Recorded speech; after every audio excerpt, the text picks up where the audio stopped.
I wasn't supposed to see the messages, but once I did, everything changed. Welcome back to Broken Vows. Tonight's story starts with one text message and ends with a broken marriage. My wife told me she needed space to heal. Then hours later, she pulled me into bed and said, "What a way to go out." And honestly, that sentence completely broke me, because in that moment, I realized I had absolutely no idea whether my marriage was dying or if I was just being emotionally strung along. So my wife and I have been struggling for a while now. A few months ago, I completely screwed things up. Instead of communicating properly, I became cold, distant, emotionally unavailable. And over time, it damaged her trust in me badly. We tried to repair things: therapy, long conversations, small moments together. And honestly, for a little while, I thought things were actually getting better. We started joking again, talking throughout the day, sharing small bits of affection, nothing huge, but enough to make me believe we were slowly finding our way back to each other. I held on to those moments like they meant everything, maybe because I needed them to. Then last night happened. For the past week, she'd been calling me on her drive home from work, just random little conversations, talking about coworkers, complaining about traffic, telling me about her day. It felt normal again. But yesterday, nothing. No call. Instead, she came home early and casually told me she was getting her hair done before meeting up with some colleagues from her old job. I remember feeling slightly caught off guard, but I didn't want to overreact. So I drove her there myself. Everything felt fine at first. Then suddenly, hours passed. 5 p.m., 6 p.m., 7 p.m. No texts, no updates, nothing. And somewhere deep down, that horrible feeling started creeping in. That feeling you get when your brain starts preparing you for something painful before your heart is ready to hear it. At around 1:45 in the morning, my phone rang. Private number. I answered immediately, and a voice told me they'd seen my wife walking through a local park with another man, at night, in the dark, 5 minutes from our house. I felt my stomach drop instantly. I started calling her over and over again. No answer. At that point, I was seconds away from waking the kids up, throwing them in the car, and driving down there myself. Then finally, she answered. I asked her where she was. She said she was walking home. I told her someone saw her in the park, and instead of answering me directly, she accused me of tracking her. That's when panic turned into anger. I told her to stop deflecting and answer the question. Eventually, she admitted that a guy from her old job had been walking her home, a married coworker. Apparently, they were just talking about work in the middle of a dark park at nearly 2 a.m. And honestly, maybe I'm paranoid, maybe I'm damaged, but absolutely none of that sounded normal to me. When she got home, she was completely drunk. And the second she walked through the door, everything exploded. She started yelling about how controlling I was, how I didn't trust her, how I was invading her privacy. But every time I asked the same simple question, why were you in a dark park with another man? She avoided it completely. Then she said something I genuinely don't think I'll ever forget. We're separated. It's none of your business. And I swear to God, that sentence hit harder than anything else that night. Because up until that exact moment, I still thought we were fixing things. I thought we were rebuilding trust. I thought the affection, the conversations, the small moments together actually meant something. But according to her, it was all in my head. We argued for almost an hour, back and forth. She told me she still couldn't trust me because of the things I said months ago. She said even after therapy, she couldn't let go of the pain. And honestly, I could hear genuine hurt in her voice. That's the part that makes this so confusing, because I do believe she's hurting. But at the same time, how do you rebuild a marriage while emotionally walking towards someone else? How do you hold someone's hand while slowly letting go of them? At one point, I finally asked her, "What do you actually want?" And she just stared at me. No answer. That silence said more than anything else could have. The next morning, everything somehow became even more confusing. She asked me to come into her room so we could talk. She apologized for yelling. Then she told me again that relationship-wise, she still felt nothing, that she needed time alone to heal.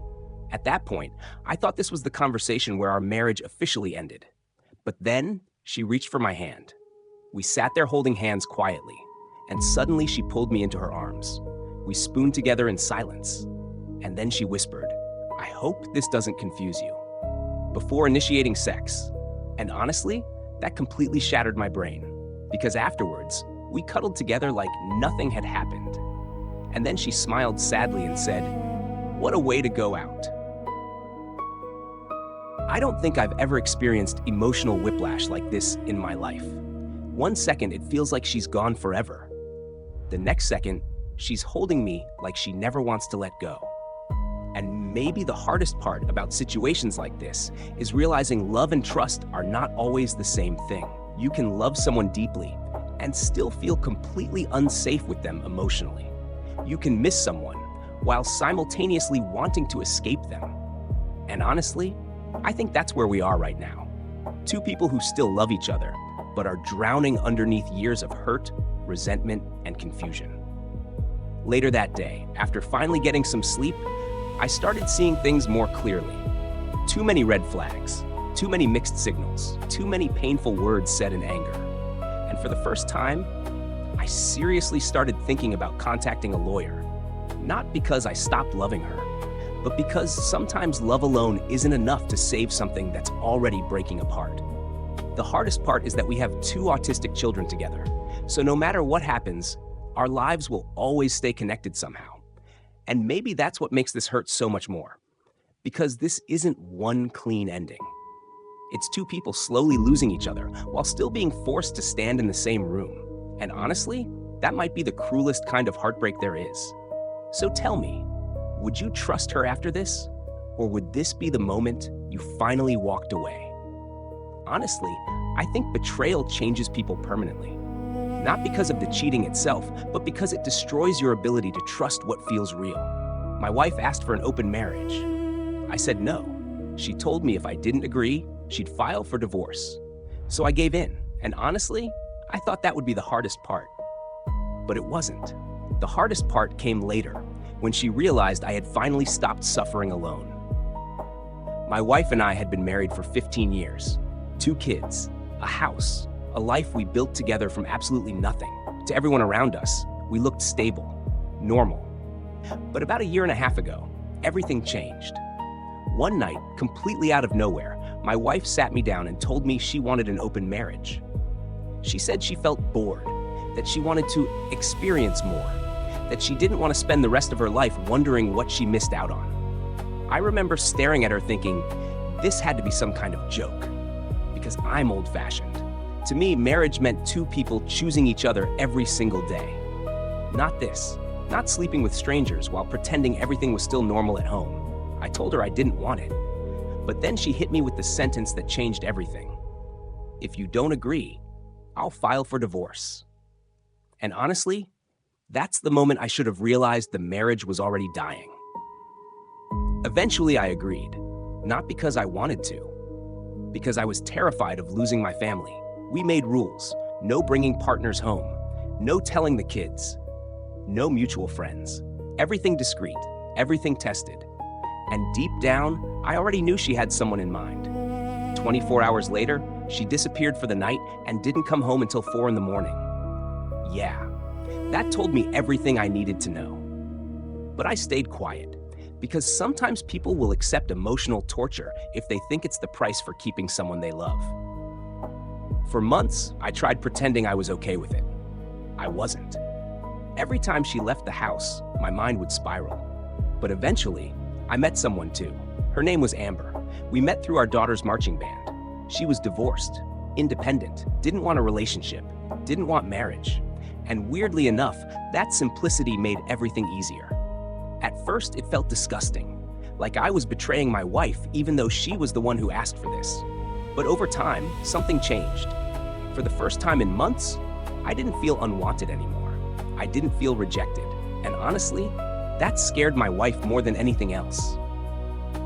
See, her outside relationship eventually collapsed during COVID. Apparently, the guy she was seeing claimed to have an open marriage, except his wife had absolutely no idea. So basically, he was just cheating. And once that relationship ended, my wife suddenly started paying attention to mine. That's when things became ugly. She met Amber through a Zoom event for the band parents. And shortly after that, she started demanding I end things immediately. At first, she claimed Amber violated the rules because now we both knew her. But that wasn't true. Amber was never part of her life. My wife deliberately inserted herself into that social circle after finding out about her. And eventually, I found out something even worse. She had actually tracked me to Amber's house, using my location history. She followed me there, then introduced herself to Amber intentionally to create conflict. And honestly, that's when this stopped feeling like an open marriage and started feeling like emotional warfare.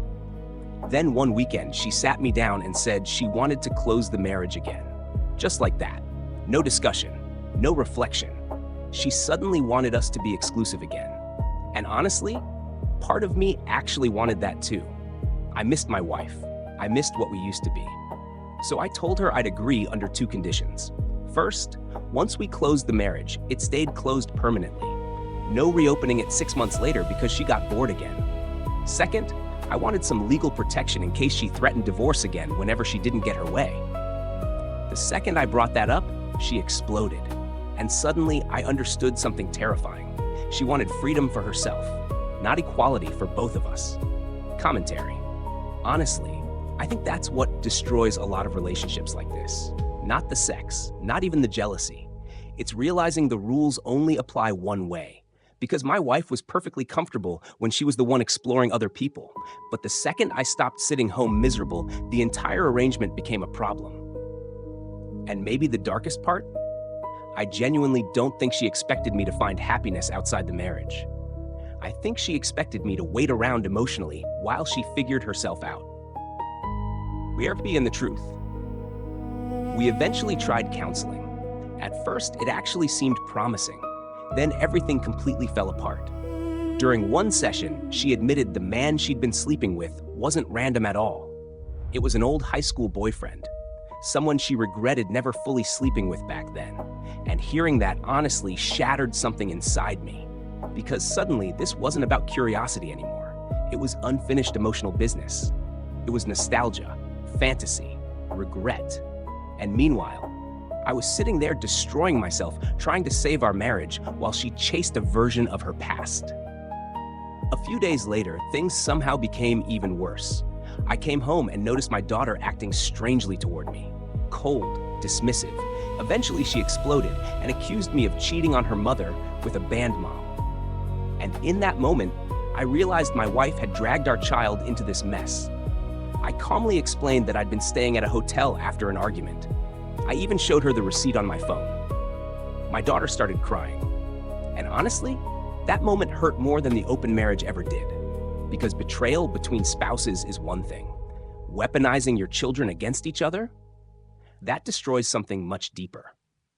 After that, something inside me finally gave up. Not angrily, not dramatically, just quietly, like a light slowly burning out. I realized I didn't even recognize my wife anymore. The lies, the manipulation, the stalking, the threats. Every conversation felt like another layer of trust being ripped away. And honestly, I think the saddest part is that I still loved her through all of it. That's what people don't understand about relationships falling apart. Love doesn't disappear overnight. Sometimes it stays long after trust is already dead. And maybe that's the cruelest part of all. Because eventually, you're forced to mourn someone who's still standing right in front of you. So tell me honestly, would you have agreed to open the marriage in the first place? Or was the relationship already over the moment divorce became a threat? Maybe the saddest part about relationships like this is that love was still there. Trust just wasn't. So tell me honestly, would you have stayed?